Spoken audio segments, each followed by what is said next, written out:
Recently, I was listening to an interview with Andrew Rice and Tony Finau. He asked him about his putting, and he talked about some of the things he works on his putting. There was two things he mainly works on his putting. Now, I would consider these block practice, and this is something that you do on a daily basis, but I would say it's just kind of for routine and maintenance, and you're doing it about, if you call a percentage, I would say probably about 15 to 20% of your practice should be involved in block practicing. So here are the two drills that he uses on a daily basis.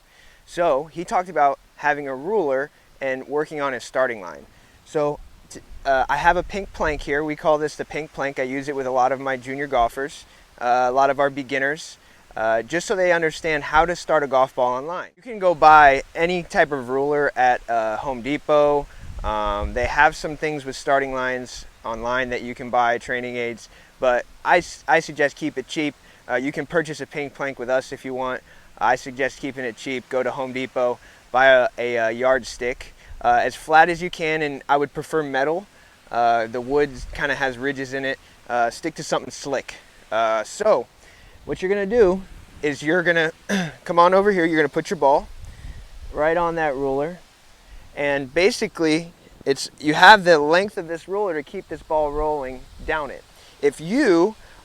If your ball doesn't roll all the way down this ruler and towards the hole, you're having trouble with your face control at impact. So what he does, Tony Finau does, is he uses this type of drill to help understand that square club face at impact. We're going to really focus on getting that ball going down that ruler as long as possible. And when you do that, we know that our club face is now square. And see, so you're going to test yourself and see how many you can get to go down that ruler and in the hole. So this is a great drill for you to really lock in your starting line and understand what your face is doing. Test this ruler out at your house, and you're not going all the way down it. There's a few benchmarks I want you to understand. If your ball's back here towards the back end of this ruler and you're exiting somewhere in this range and your ball is coming off and falling off either left or right, that means your face is almost at least 3 degrees open here, right? Now, if we're exiting somewhere in the middle-ish, that's about 2 degrees, right? Somewhere in right here, these are about 2 to 3 degrees open or closed. If you're exiting all the way down here, now you're getting pretty darn close. You're about 1 degree, somewhere in that range.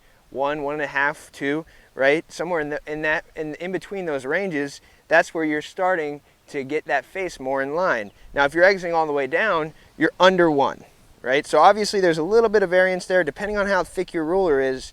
Now, this is pretty standard when it comes to yardsticks about size, but depending on where you're exiting, that's how close you are to square. So as you see, I got that thing rolling pretty far down. I'm pretty close to, I'm under that 1 degree of being square at impact. So you can this is going to give you a good judge whether you're shutting the face or you're too open.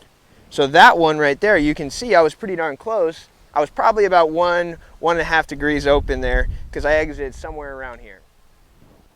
You're pretty darn close to square. Not everybody's perfectly square, but you're pretty darn close. Try this drill out at home, and I guarantee you get your putt started online better.